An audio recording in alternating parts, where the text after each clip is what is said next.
hay más de una locución sobre el segundo Pentecostés.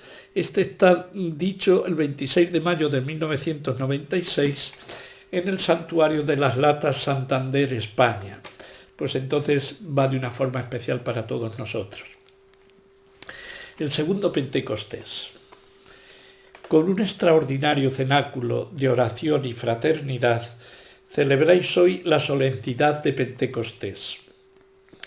¿Recordáis el prodigioso acontecimiento de la venida del Espíritu Santo bajo forma de lenguas de fuego en el cenáculo de Jerusalén, donde los apóstoles se habían reunido en oración conmigo, vuestra Madre Celestial? También hoy vosotros, recogidos en oración en el cenáculo espiritual de mi corazón inmaculado, os preparáis para recibir el don prodigioso del segundo Pentecostés. El segundo Pentecostés vendrá para hacer volver a esta humanidad que se ha vuelto pagana y que vive bajo el potente influjo del maligno a la plena comunión de vida con su Señor, que la ha creado, redimido y salvado. Lenguas de fuego milagrosas y espirituales purificarán los corazones y las almas de todos, que se verán a sí mismos en la luz de Dios y serán traspasados por la afilada espada de su verdad divina.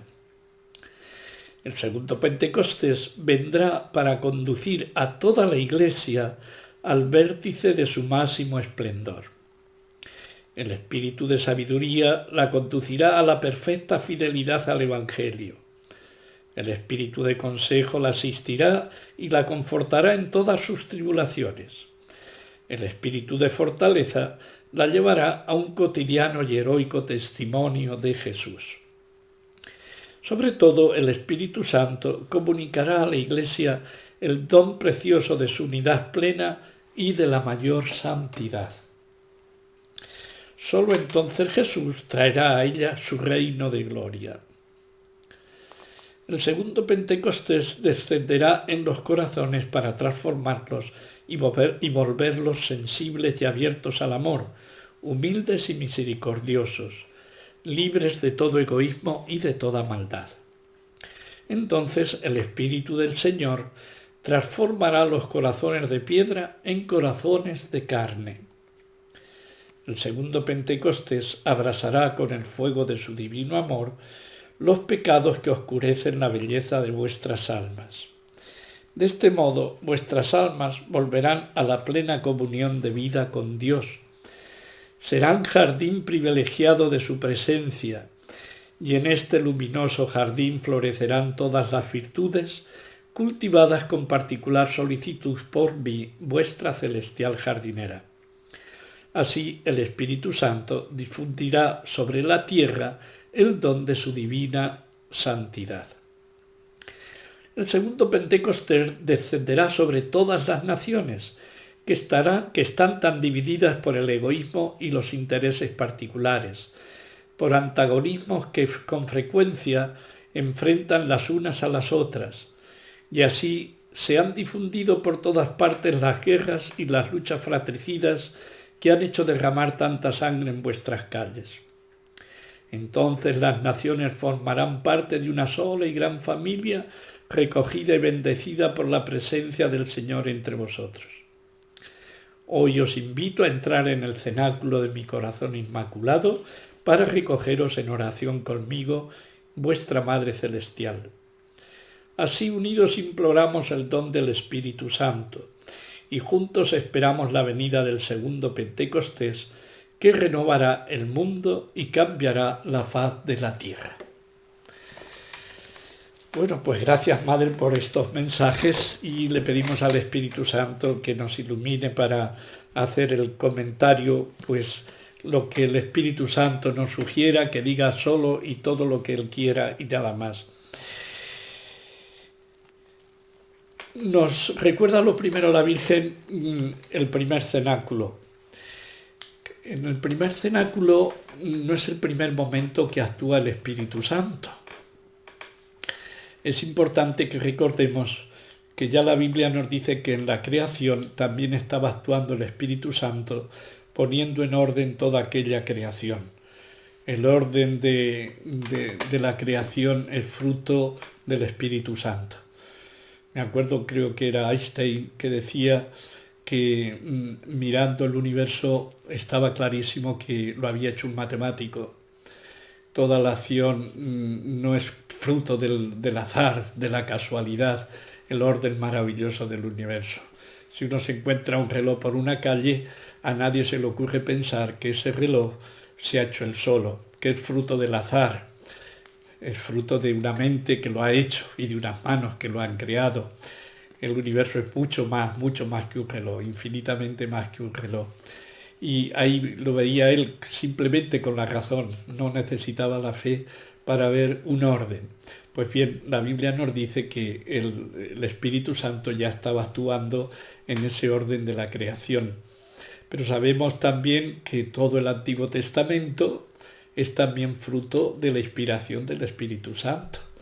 Sabemos que toda la Biblia está inspirada, eso significa que no es fruto de la inteligencia humana, sino que el Espíritu Santo ha ido soplando, ha ido dejando su semilla, su luz, a través de los profetas, a través de los escritores santos que nos han dado todo el libro del Antiguo Testamento. Entonces, el Espíritu Santo ha estado actuando siempre, pero de una forma especial llamamos Pentecostés a un momento especialísimo donde en un lugar concreto, en Jerusalén, en el monte Sión, en ese cenáculo, en el mismo lugar que Jesús había realizado la última cena y había creado pues la institución de la Eucaristía, del sacerdocio, etc. Ahí mismo con María, eso es importantísimo. María es la que recogió a los apóstoles para que mantenerlos unidos, mantenerlos en oración, para que esperar que viniera una acción del cielo que les diera la luz y la fuerza necesarias para cumplir con la misión que Jesús les había encomendado antes de subir a los cielos. Y ese momento especialísimo le llamamos primer Pentecostés. Y en ese Pentecostés pues ya sabemos todos lo que sucedió.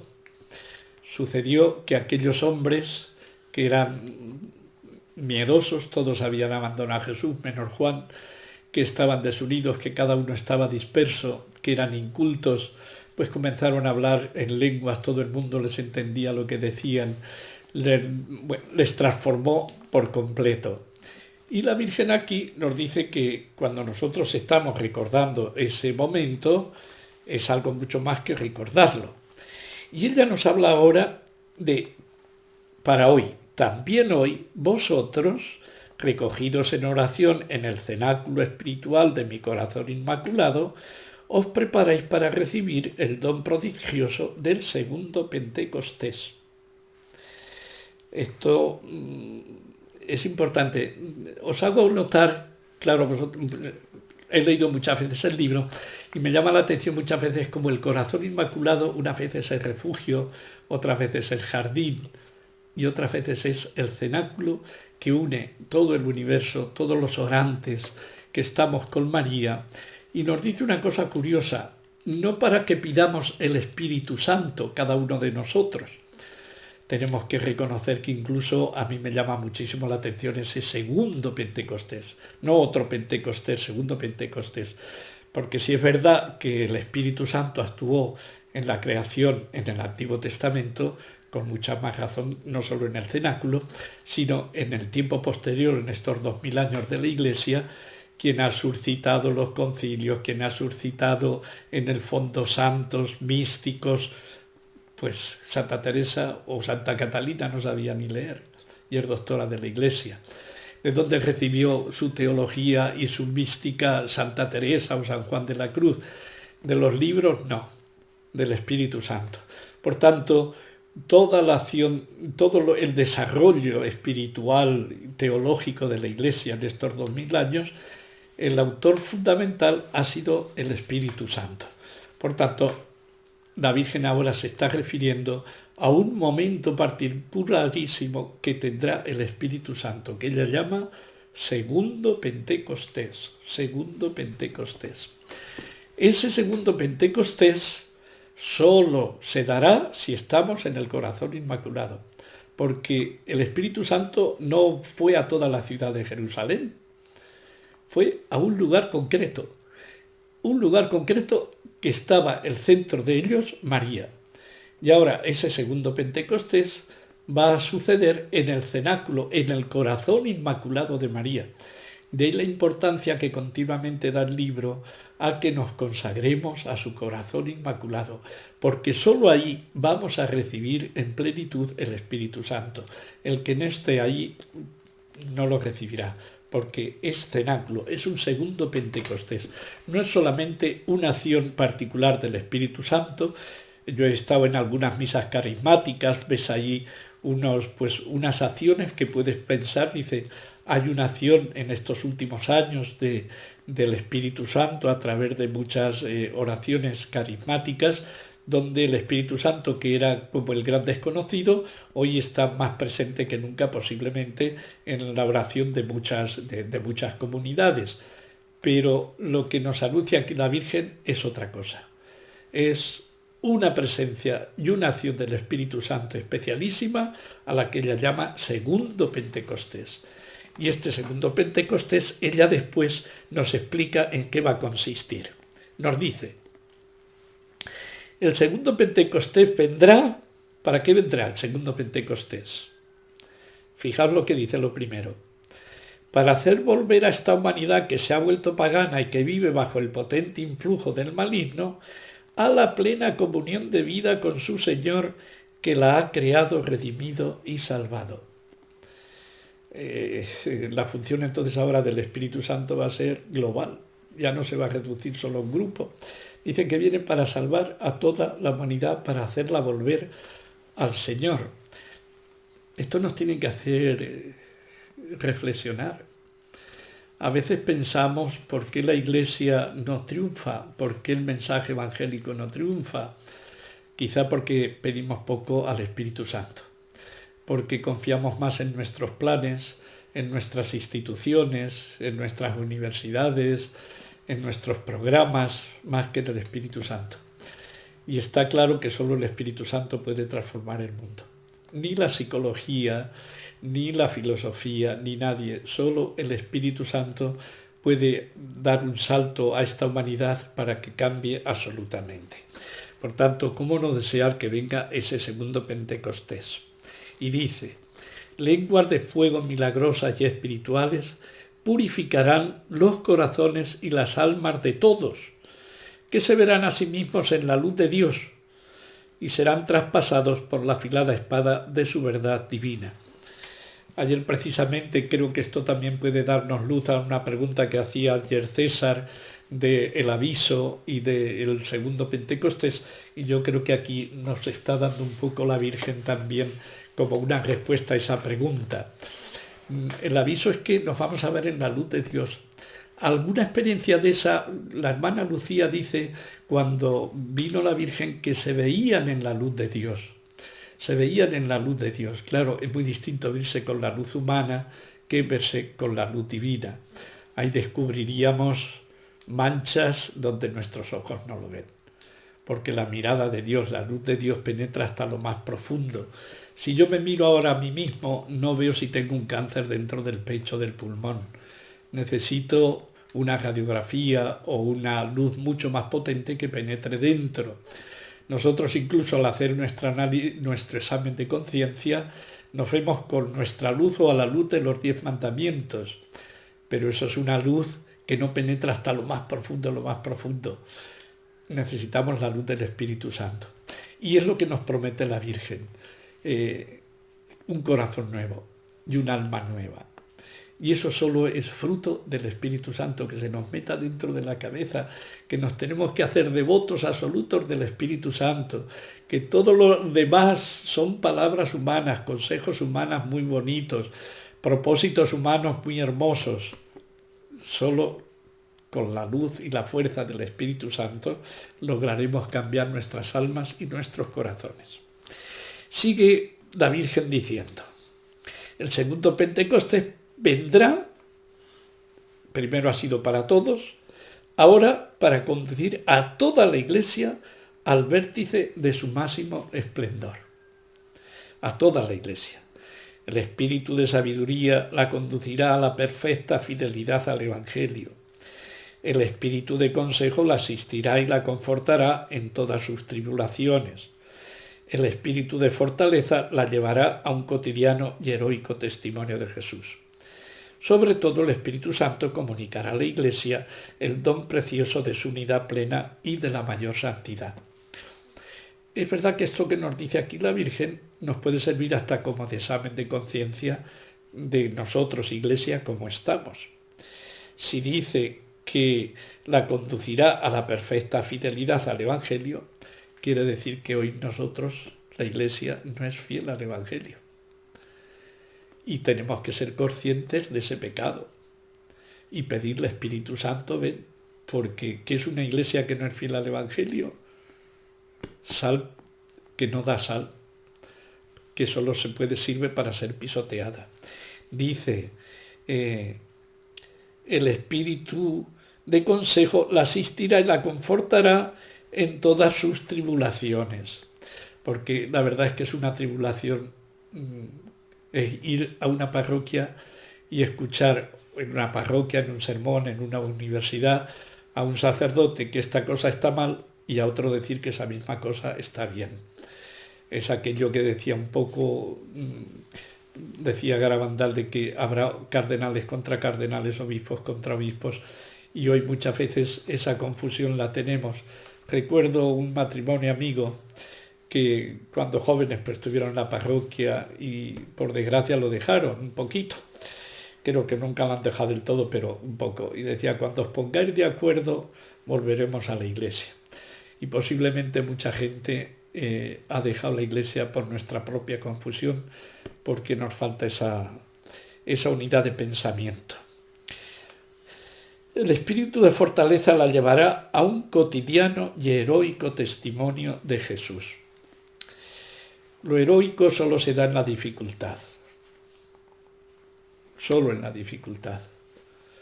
No es nada heroico salir a la calle, pero desactivar una bomba pues es un poco más heroico que salir a la calle. Y es más heroico subir a la luna que subirse en un patinete. Lo heroico nos dice de dificultades. Hoy queremos mucho, se nos ha metido mucho el espíritu del mundo, el espíritu de la comodidad, el espíritu del relativismo. Porque, bueno, dejemos hacer. No te metas en la vida de nadie. Y si aunque el otro se vaya al infierno, ¿a ti qué te importa? Tú, con ser bueno tú, ya te tiene. Pero donde hay verdadero amor, eso no puede ser.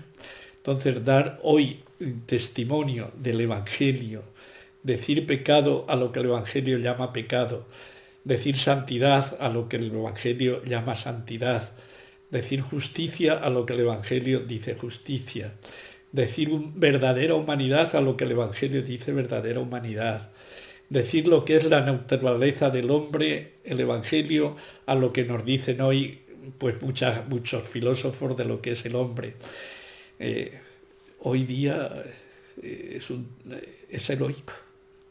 Es heroico. Me acuerdo, el libro dice una cosa que me llamó mucho la atención, donde dice que la persecución de la Iglesia, hoy la palabra persecución, lo dice en uno de, quizá un día lo leeremos, dice que la palabra persecución hoy es colaboración. Dice cómo han encontrado la fórmula para hacer morir a la Iglesia, pero sin tragedia, sin gritos, sin sangre, y que hoy la persecución se podría decir colaboración. Eso la verdad es que pocos, nunca lo he visto en ningún sitio, nada más que aquí en la Virgen que nos dice eso. Y hoy en este mundo de relativismo, dar testimonio de Jesús, diciendo que es pecado lo que el Evangelio dice que es pecado, pues nos supone ya que te llamen homófobo, o que te llamen radical, o que te llamen no sé cuántas cosas. Pero por eso necesitamos la fortaleza la llevará a un cotidiano y heroico testimonio de Jesús. Es inevitable la lucha entre el bien y el mal. Si nosotros nos apuntamos al ejército del bien, pues es necesaria la batalla y luchar requiere heroísmo.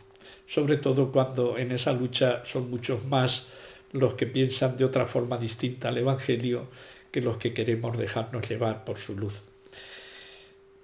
Y para eso necesitamos el Espíritu Santo, por eso hoy más que nunca tenemos que todos los días, ven Espíritu Santo, esta oración con que hemos empezado el rosario, deberíamos hacerla continuamente en nuestro corazón. Ven, ven, ven Espíritu Santo. Sobre todo el Espíritu Santo, ahora pasamos a otro nivel. El Espíritu Santo comunicará a la Iglesia el don precioso de su unidad plena y de la mayor santidad. La unidad es uno de los elementos fundamentales de la Iglesia. Creo en la Iglesia decimos que es una, santa, católica y apostólica. La primera característica fundamental es que es una, no son muchas, es una. Por tanto, la unidad es esencial a la Iglesia, no es un añadido, no puede ser un desideratum, simplemente es esencial. Si no es una, porque la Iglesia es la esposa de Cristo, tenemos que entrar en el misterio de la Iglesia. Para muchos la Iglesia es los templos, la jerarquía, los obispos, los sacerdotes, toda esta, diríamos, estructura externa que también es necesaria, pero lo esencial de la Iglesia es que esa esposa de Cristo es invisible. Lo esencial es invisible a los ojos. Buscad, como decía San Pablo, que nos decía que fijaos en lo invisible y no en lo visible, porque lo visible es pasajero y lo invisible es fundamental, es eterno.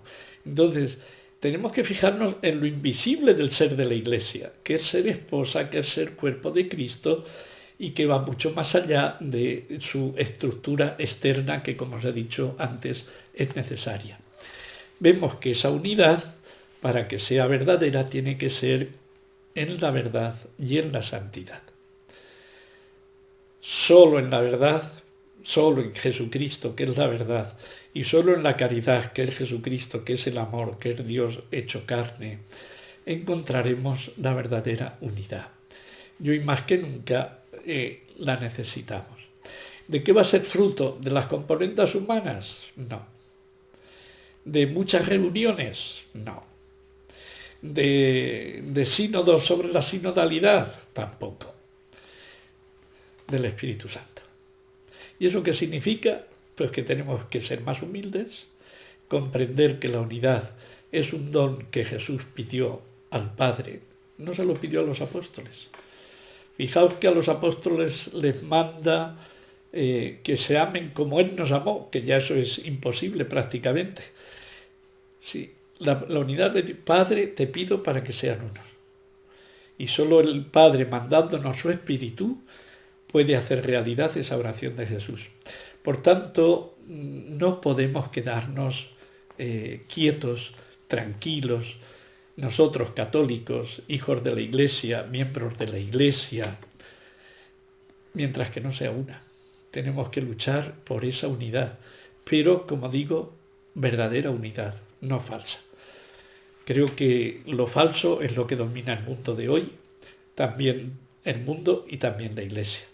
Falsa humildad, falsos dogmas, falsas creencias, falsas santidades, falsas morales, tenemos que tener mucho cuidado. Y entonces en este mundo, pues uno tiene que decir, Dios mío, ¿cómo se soluciona? Ponte en oración, pide al Espíritu Santo que venga. Sigue más. Solo entonces Jesús traerá a ella su reino de gloria, cuando esta Iglesia sea una. Y lo que importa no es la cantidad.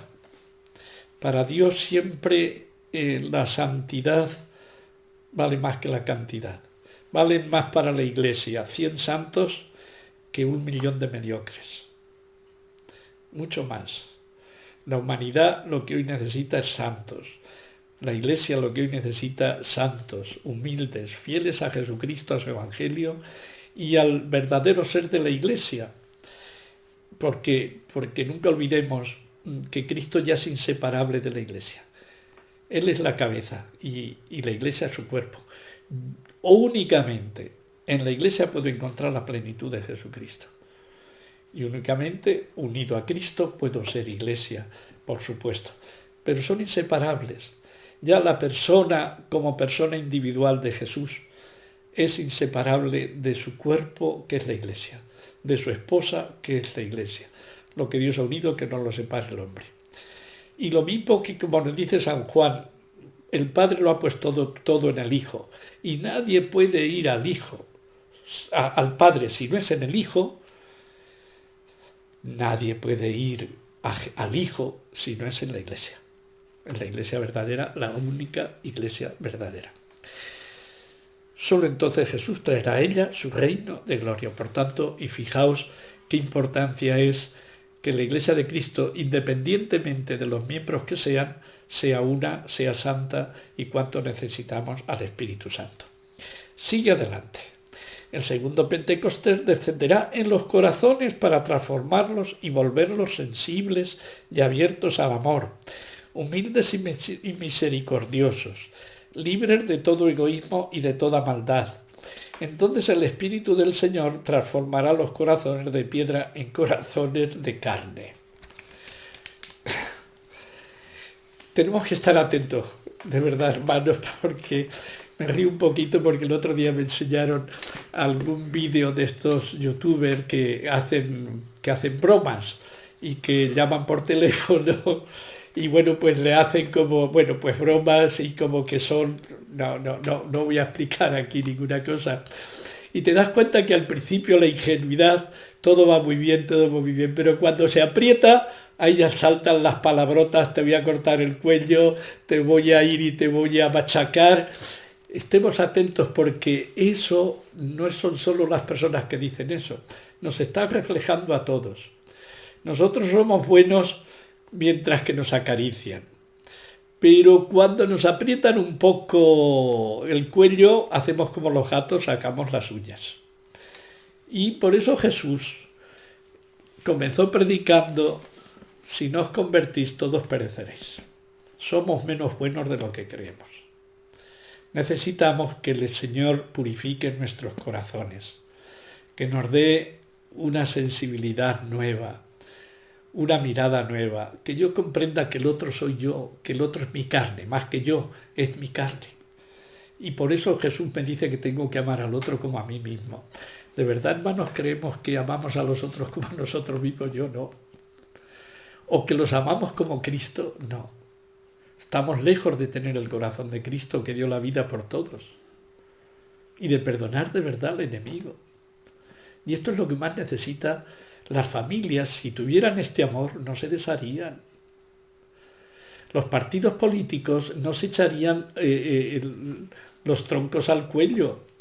La sociedad compartiría mucho más todo lo que es y todo lo que tiene. No nos engañemos. Que porque a veces tengamos sentimientos de bondad con aquel que ha caído o con aquel que lo necesita, porque ha habido una desgracia y que vamos a echar una mano, todo eso está estupendo, pero no revela la profundidad de nuestro corazón. Nuestro corazón necesita ser sanado, transformado, convertido en el corazón de Cristo. Y eso, hermanos, no hay psicología que nos lo pueda dar, no hay medicina que nos lo pueda dar, no hay propósito ni voluntad en cada uno de nosotros que lo pueda conseguir. Necesitamos ser humildes y pedirle al Espíritu Santo, eso solo lo puedes hacer tú. Házmelo, por favor, porque solo ahí tendremos la verdadera paz y la verdadera alegría. Sigue más. A ver, de este modo...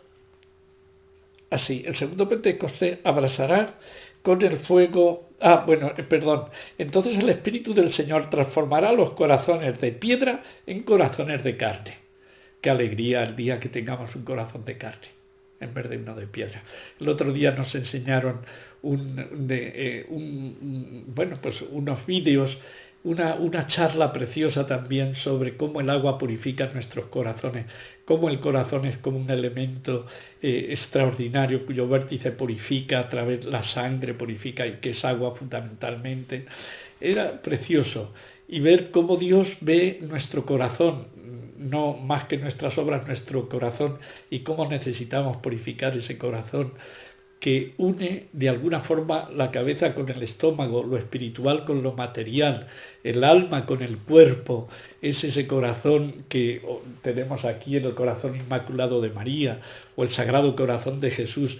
El corazón es un elemento fundamental que tendríamos que profundizar en lo que eso significa, y que por algo no decimos la inteligencia de Jesús o la fuerza de Jesús, sino el corazón de Jesús. O no decimos la sabiduría de la Virgen, sino ante todo y sobre todo centramos en su corazón todo y nos consagramos a su corazón inmaculado. Entonces todo esto tenemos ahí un misterio que tenemos que profundizar y unir con nuestro propio corazón.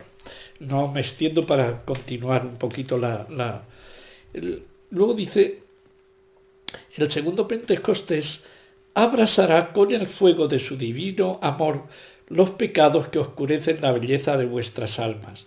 De este modo vuestras almas volverán a la plena comunión de vida con Dios, serán jardín privilegiado de su presencia, y en este luminoso jardín florecerán todas las virtudes cultivadas con particular solicitud por mí, vuestra Madre Celestial jardinera. Mirad, si tuviéramos conciencia de lo que nos dice la Virgen en más de un momento en el libro, y lo que nos ha dicho la Iglesia siempre, el mayor mal del hombre no es la enfermedad, no es ni siquiera la muerte, es el pecado. Porque el pecado mata el alma. El alma es imagen de Dios. Dios nos hizo a su imagen y semejanza. El alma, más de una vez yo he pensado, digo, ¿y qué es el alma? Yo hablo del alma, pero en el fondo no sé lo que es el alma. Si lo supiera, caería de rodillas ante cualquier alma, porque es imagen del mismo Dios, belleza del mismo Dios. Si viéramos un alma, ¿cuánto tiene que valer un alma? ¿Cuánto? Para que Dios, el mismo Dios, haya hecho hombre y haya muerto para salvar nuestras almas, y con nuestras almas el cuerpo. Pero ¿cuánto tienen que valer? San Juan de la Cruz decía que un solo pensamiento humano valía más que todo el universo. Ahora que están tanto con la sostenibilidad de la Tierra, adorando a la Tierra, y que la Tierra no puede tener más habitantes de no sé cuántos, todo lo ha hecho Dios para el hombre. Y un solo pensamiento del hombre vale más que toda la creación, cuanto más su alma. Por eso lo que más le preocupa al Señor en el Evangelio, lo que más le preocupa a la Virgen, por tanto también aquí, es que vosotros y yo seamos santos, que nos libremos del pecado, porque es el mayor mal, con mucho. Ya puedes tener todo el dinero que quieras. Lo que decía el Evangelio, ¿de qué le sirve a uno ganar todo el mundo si pierde su alma? ¿De qué? ¿De qué? Solo cuando tengas el alma en la santidad de Dios, en el amor de Dios, tendrás la verdadera paz. Ya puedes conseguir todo lo que te ofrece el mundo, de más dinero, de más comodidades, de más sexo, de más aplausos, de más triunfos humanos, ¿y qué? O de que te alarguen la vida 20 años, ¿qué? 100 años, ¿qué? ¿Qué supone eso para toda la eternidad? Tenemos que volver a analizar cosas que nos parecen lo más normales, porque los hemos oído desde que somos niños, pero que en el fondo uno dice, no, yo tengo que profundizar más. Hablo de memoria y hablo como si supiera, pero no conozco el alma. Ni siquiera conocemos el cuerpo, que están continuamente en investigación, cuanto más el alma. Es quizá la gran olvidada de la cultura de hoy.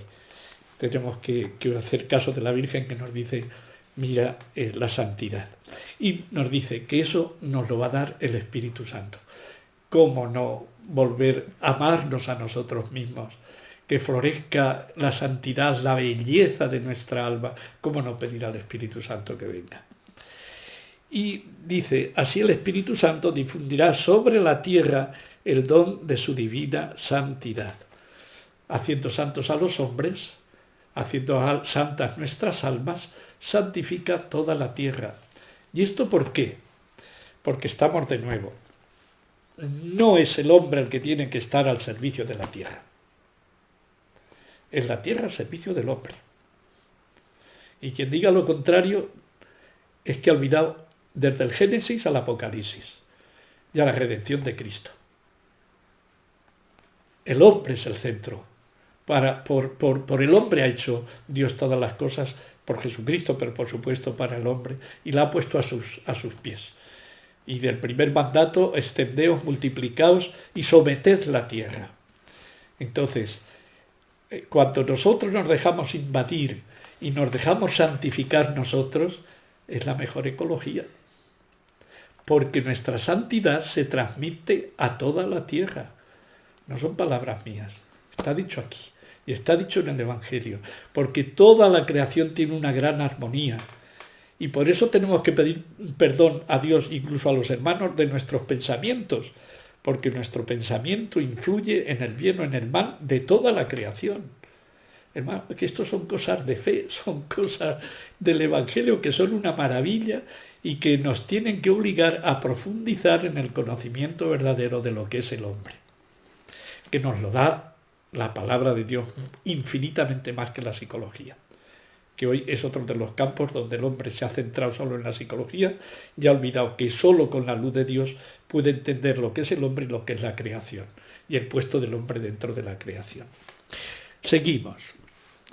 El segundo Pentecostés descenderá sobre todas las naciones que están tan divididas por el egoísmo y los intereses particulares, por antagonismos que con frecuencia enfrentan las unas a las otras, y así se han difundido por todas partes las guerras y las luchas fratricidas que han hecho derramar tanta sangre en vuestras calles.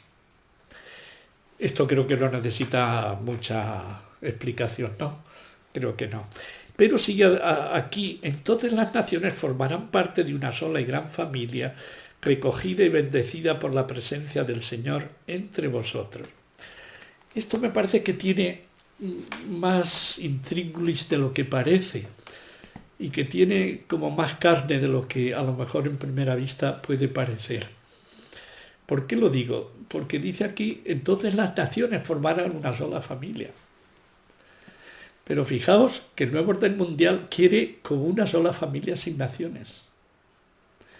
Y entonces yo recuerdo leyendo un libro que es extraordinario de Manuel Guerra de masonería, religión y política, donde habla de masonería y nuevo orden mundial. Y cómo pone ahí que en el nuevo orden mundial, y eso ya en documentos oficiales de la masonería, por así decir, ya se nos dice que el nuevo orden mundial tiene dos enemigos fundamentales, la Iglesia Católica y las patrias. Entonces, el nuevo orden mundial necesita que no haya nada raíces para hacer algo todo nuevo. Una cosa nueva, hecha toda una política nueva, con una sola religión, por así decir, una especie de una sola nación, más que nación podríamos decir otra cosa. Ya no una nación que tiene unas raíces, que tiene unos antecedentes, que tiene un idioma, que tiene un pasado, todo eso fuera. Entonces aquí la Virgen nos dice que entonces todas las naciones formarán una sola y gran familia. Quiere decir entonces que seremos una familia, pero cada uno conservando aquella particularidad que Dios nos ha dado. A mí me hace mucha gracia cómo desde la Revolución Francesa hemos cogido una cosa que es completamente mentira, como que todos somos iguales. Igualdad. Vista desde un punto de vista de Dios se puede entender de alguna forma, pero no hay nadie igual.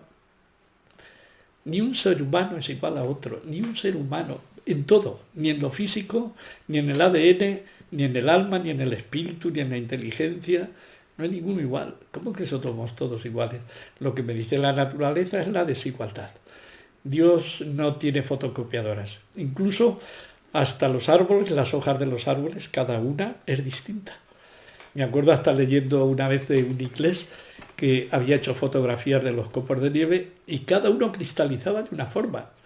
Y tú dices, esto es increíble, Dios no se repite, Dios no hace nada igual, todo es nuevo, todo es distinto. Y todos necesitamos unos a otros porque todos formamos como las teselas de un conjunto de mosaicos. Pues somos todos, cada uno individuo, pero cada uno una tesela que forma parte de un conjunto mucho más grande que lo que nos dice un poco San Pablo. Fuisteis bautizados para formar un solo cuerpo. Fuimos creados para formar una sola cosa con Dios, pero como una sola humanidad unida a Él. No cada uno distinto en sí y un absoluto en sí, sino todos en comunión con todos. Llegamos a ser lo que debemos ser cuando estamos en comunión con todos. Entonces, esta promesa de la Virgen, de que entonces todas las naciones formarán una gran familia, es el ideal que tiene que tener un cristiano. Todos unidos, pero todos respetando la particularidad, el detalle, la riqueza que Dios ha dado al otro en todas sus dimensiones. Entonces, bueno, pues nos alegramos de esto y le pedimos al Espíritu Santo, ven pronto, porque si esa unidad de las naciones que desaparecerían, sería otra unidad falsa, es hecha por los hombres, es falsa. La verdadera unidad, la verdad, respeta la diversidad.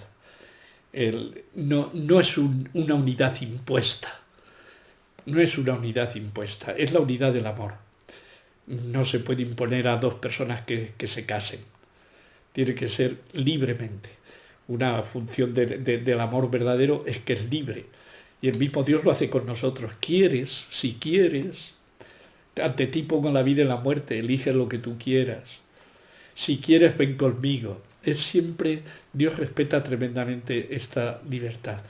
Entonces, como estamos en este mundo hoy más que nunca, donde está claro que necesitamos una unión mundial, porque somos conscientes más que nunca que si yo contamino las aguas de mis costas, después esa contaminación llega a las costas de otras naciones, y a eso no hay derecho. Que si yo echo al aire humos que contaminan, no solo me contaminan a mí, sino que contaminan a otros. Y entonces es verdad que es necesario una unidad universal, que somos, como nos decía aquel canadiense, la aldea común.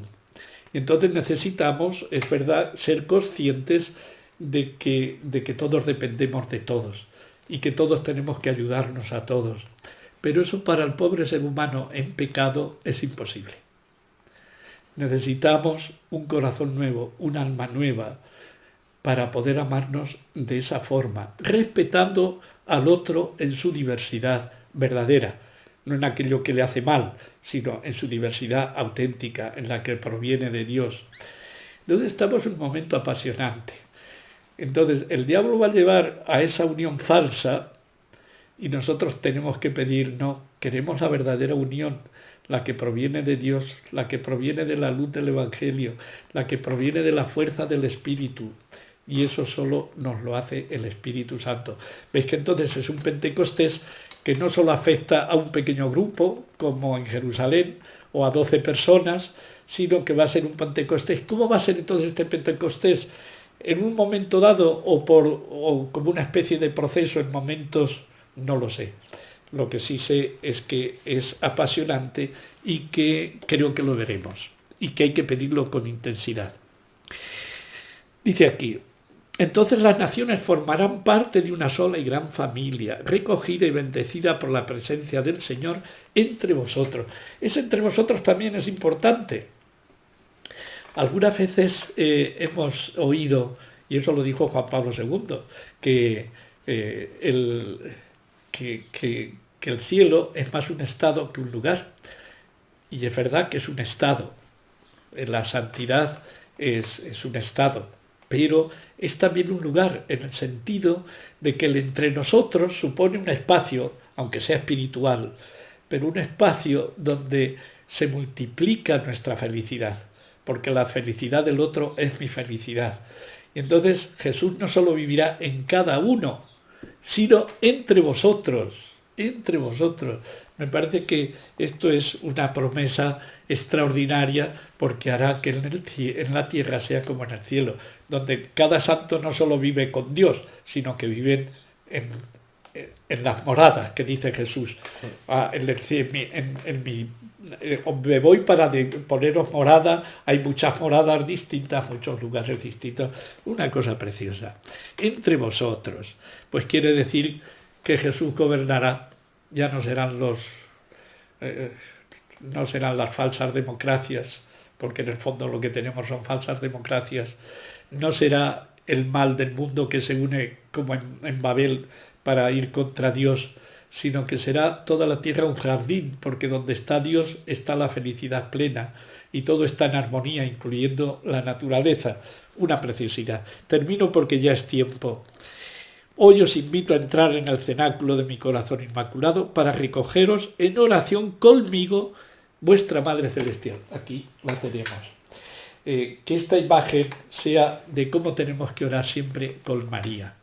Porque quien ora con María, como ella es la esposa del Espíritu Santo, ¿cómo no le va a conceder el Espíritu Santo todo lo que le pida a María?